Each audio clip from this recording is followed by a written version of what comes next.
안녕하세요. 날마다 죽기로 11월 17일 큐티 가이드입니다. 오늘 함께 오신 하나님 말씀은 사무엘하 2장 24절에서 32절까지의 말씀입니다. 다윗과 사울의 가문 사이에 의도하지 않은 문제가 생겼습니다. 정치적인 주도권을 놓고 양쪽 진영에서 갈등이 생기고 도망을 가고 추적을 하는 상황이 발생하게 되었습니다. 이 과정에서 아사엘이 아브넬을 추격하게 되고 아사엘이 이 과정에서 죽임을 당하게 됩니다. 그 이후에 요압과 아비새가 아브넬을 추격하여 질문을 3가지 하면서 대화를 하게 되는데요. 함께 이 본문의 내용을 살펴보며 이 내용을 기록하여 우리로 하여금 보게 하시는 하나님의 뜻을 찾는 저와 여러분 모두가 되시기를 간절히 소망합니다. 1번입니다. 아브넬을 따라 함께 모인 족속은 어디입니까? 25절에 베냐민 족속은 함께 모여 아브넬을 따라 한 무리를 이루고 작은 산 꼭대기에 섰더라. 베냐민 족속이 아브넬을 따라 산 꼭대기에 이르게 됩니다. 유리한 고지에 선 아브넬은 추격을 멈추도록 요압에게 3가지의 질문을 합니다. 그 질문을 통하여서 아브넬은 이 모든 과정이 수습되어지고 해결되어지기를 바라는 것이죠.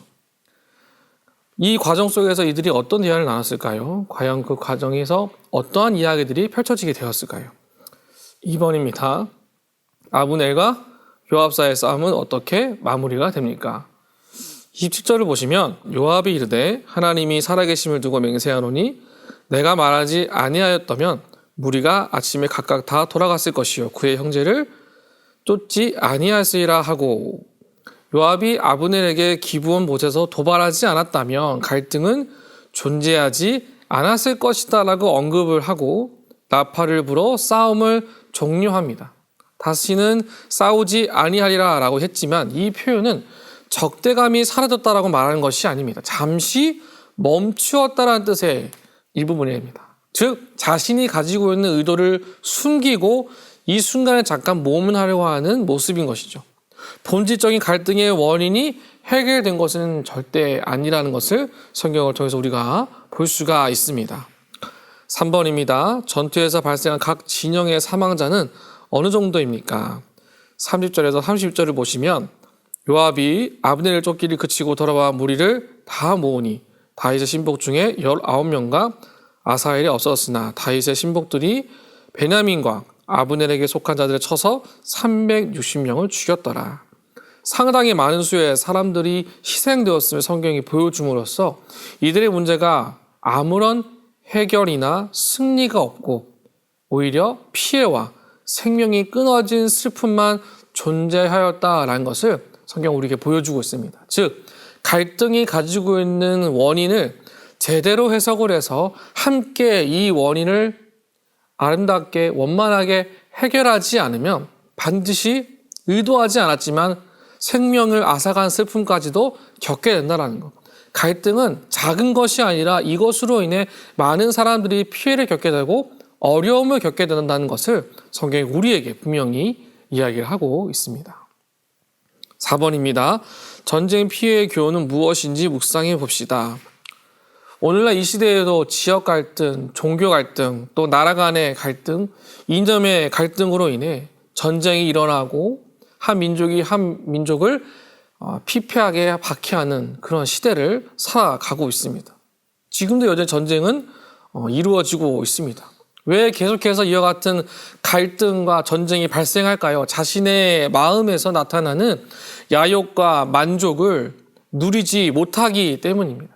이미 내게 주어진 것에 감사하고 서로가 서로에게 협력하여 선을 이루는 삶을 살아야 함에도 불구하고 인간이 가지고 있는 힘으로 그 폭력성으로 이 땅의 참된 평화를 쉽게 파괴하려고 하는 것이 문제가 되는 것이죠. 작은 것 때문에 큰 피해와 승리가 없이 희생만 존재하는 것이 과연 이 땅에서의 어쩔 수 없는 인간의 한계점이라는 것을 우리가 보면서 참된 복음의 말씀을 듣고 깨달아서 우리 안에 주어질 갈등을 인간적인 생각으로 해결하는 것이 아니라 하나님이 주신 지혜와 능력 안에서 어떻게 하면 우리가 이 갈등을 피하고 온전하게 함께 협력할 수 있을까를 항상 고민하는 지혜가 저와 여러분 가운데 항상 함께 하시기를 주님의 이름을 축복합니다. 우리가 이 땅에서 살아갈 가치와 지혜는 인간의 노력이 아니라 하나님의 말씀을 통해 이루어지고 있음을 우리가 성경을 통해 보는 은혜가 있기를 간절히 소망합니다. 5번입니다. 나는 주로 어떤 싸움에 참여하고 있습니까? 주의 나라의 군사로 싸워야 할 세상의 악과 싸웁니까? 사랑으로 품어야 할 싸움과 싸웁니까? 의미 없는 싸움에 힘을 쓰는 모습은 없는지 생각해 봅시다. 우리가 싸워야 할 대상은 하나님과 멀어지는 상황과 환경, 믿음으로 서는 삶의 현장에서 내 마음을 지키고 뜻을 지키는 선한 싸움을 하는 것입니다. 이 땅에서 불법을 자행하고 자신의 탐욕을 탐하고 하나님의 인도하심 가운데 선한 방법으로 서야 할 것을 잊어버리고 망각해 만드는 세상의 것을 의지할 것이 아니라 하나님의 영광이 드러나는 선한 싸움을 우리 이 땅에서 감당하며 살아가셔야 합니다. 하나님을 사랑하고 이웃을 사랑한 일에 더 가치 있는 이 일에 열심을 다해서 달려가는 그 과정 속에서 하나님은 여전히 살아계셔서 우리의 손을 붙잡고 함께 걸어가실 겁니다. 갈등은 존재합니다. 갈등이 없을 수 없습니다. 그러나 갈등을 견디어 서서 날마다 주가 주시는 은혜의 자리에서 그 말씀으로 승리한 삶을 살아가는 우리 모두가 될 때 하나님은 반드시 선한 능력으로 역사하실 겁니다. 이 아침에 하나님의 선한 역사를 감당하며 함께 걸어가는 우리 모두가 되시기를 주님의 이름으로 축복합니다.